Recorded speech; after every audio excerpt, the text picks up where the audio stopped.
तुमच्यासाठी कोणते करिअर योग्य आहे याबद्दल जर तुम्ही गोंधळलेले असाल तर तसे तुम्ही एकटेच नाही आहात। काळजी करू नका। मी मधु कुलकर्णी गेट शुअर जॉब या चॅनल मधून तुम्हाला यासाठी लागणाऱ्या स्टेप बाय स्टेप गोष्टी सांगणार आहे। चला तर मग आपण बघूयात। सर्वप्रथम स्वतःला ओळखायचं आहे, म्हणजेच तुमच्यामध्ये नक्की असे कोणते गुण आहेत त्याबद्दल तुम्ही जाणून घ्यायचं आहे। म्हणजे तुमचं कम्युनिकेशन चांगलं आहे का, तुम्हाला गणित सोडवायला आवडतात का, तुम्हाला असे काही लॉजिकल क्वेश्चन सोडवायला आवडतात का, याबद्दल तुम्ही पहिल्यांदा जाणून घ्या।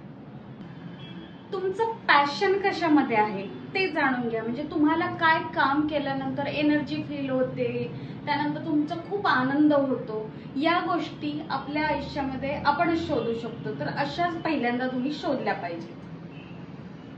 तिसरी महत्त्वाची गोष्ट म्हणजे पर्सनॅलिटी मॅच। आता तुमची पर्सनॅलिटी कशी आहे, तुम्ही एक्स्ट्रोवर्ट आहात का? एक्स्ट्रोवर्ट असाल तर तुम्हाला सेल्सचा जॉब, कम्युनिकेशन रिलेटेड जॉब करायला काही हरकत नाहीये। पण तुम्ही जर इंट्रोवर्ट असाल, तुम्हाला जर बोलायला प्रॉब्लेम वगैरे असेल आणि नसेल आवडत जास्त, तुम्ही designing, coding, back office work अशा कामांमध्ये भाग घेऊ शकता। दुसरा महत्त्वाचा मुद्दा आहे रिसर्च टू करिअर ऑप्शन्स। म्हणजे इंडस्ट्रीज सर्च करा। अशा कुठल्या कुठल्या इंडस्ट्रीज आहेत ज्यामध्ये तुम्हाला इंटरेस्ट आहे। हेल्थ केअर आहे, फार्मा आहे, IT आहे, मॅन्युफॅक्चरिंग आहे, इंजिनिअरिंग आहे, अशा मल्टिपल इंडस्ट्रीज आहेत। तुमचा स्वतःचा ओढा कुठल्या इंडस्ट्रीकडे आहे ते पहिल्यांदा चेक करा। इंटर्नशिप करा। तुम्हाला कुठल्या प्रकारचा जॉब आवडतो हे पहिल्यांदा लगेच कळणार नाही। तर जेव्हा तुम्ही शॉर्ट टर्मच्या इंटर्नशिप करताल त्यामध्ये तुम्हाला तुमची आवड काय आहे हे समजून घ्यायला आणि कुठल्या कामामध्ये आनंद मिळतो हे तुम्हाला कळेल आणि त्यातूनच तुमचा रस्ता पुढे सुकर होत जाईल। गायडन्स घ्या। ज्या व्यक्ती ऑलरेडी त्या फील्डमध्ये आहेत, काउन्सिलर्स आहेत, प्रोफेशनल्स आहेत, अशा लोकांकडून गाईडलाईन घ्या की त्या इंडस्ट्रीमध्ये सध्या काय चालू आहे और कुठल्या क्षेत्रामध्ये आता कशाला आता जास्ती स्कोप आहे, त्यातून तुम्हाला तुमची पुढची गाईडलाईन मिळेल।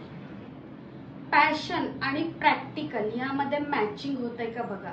एखादा जॉब सिलेक्ट करताना त्याला फ्युचर ग्रोथ किती आहे, इंडस्ट्रीमध्ये डिमांड किती आहे याचा पहिल्यांदा विचार करा।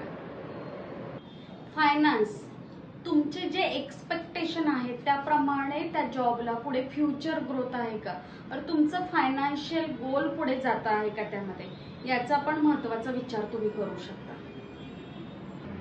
वर्क लाईफ बॅलन्स, तुम्हाला कशा प्रकारचं काम आवडतं आणि जर तुमचं त्यामध्ये फिट होणारं जर शेड्यूल बसत असेल तर तशा प्रकारचे जॉब करा। जर तुम्हाला हेक्टिक, प्रेशरवाले आणि जर खूप जास्त स्ट्रेस देणारे जॉब जर तुम्हाला सूट होत नसतील तर तशा प्रकारच्या जॉब्स अवॉइड करा आणि तुम्हाला स्वतःला वर्क लाईफ बॅलन्स ज्यामधून साधता येईल त्यांची सुरुवातीला निवड करा। डिसिजन घ्या आणि सुरुवात करा।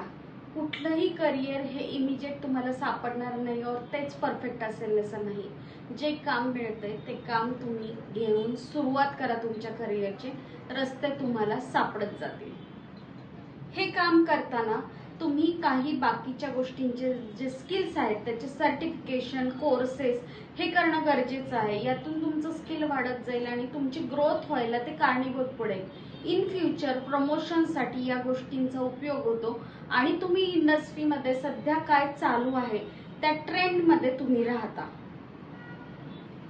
फ्लेक्झिबल राहा। म्हणजे काय, जसं तुम्ही करिअर निवडता तसं तसं तुमच्या आवडी पण बदलत जातात। जर एखादं काम करताना खरंच मजा आधी वाटत असेल नाही येत तर ती कदाचित नंतर पण ते काम करताना मजा येऊ शकते आणि त्यात तुमचा इंटरेस्ट निर्माण होऊ शकतो। सो फ्लेक्झिबल राहा की मला ठीक आहे यामध्येच करायचं आहे असं म्हणून न राहता तुमच्या पुढे ज्या अपॉर्च्युनिटीज येतात त्या ग्रॅब करायला शिका। लक्षात ठेवा, करिअर निवडणं इतकं सोपं नाहीये पण तितकं अवघड नाहीये।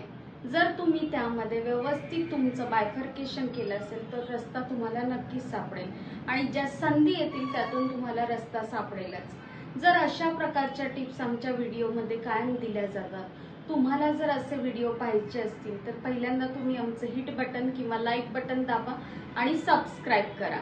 आणि जर असे व्हिडिओ तुम्हाला तुमच्या मित्रमैत्रिणींबरोबर पण शेअर करायचे असेल तर तुम्ही करू शकता, ज्यामधून रेग्युलर तुम्हाला करिअर टिप्स मिळत राहतील. धन्यवाद.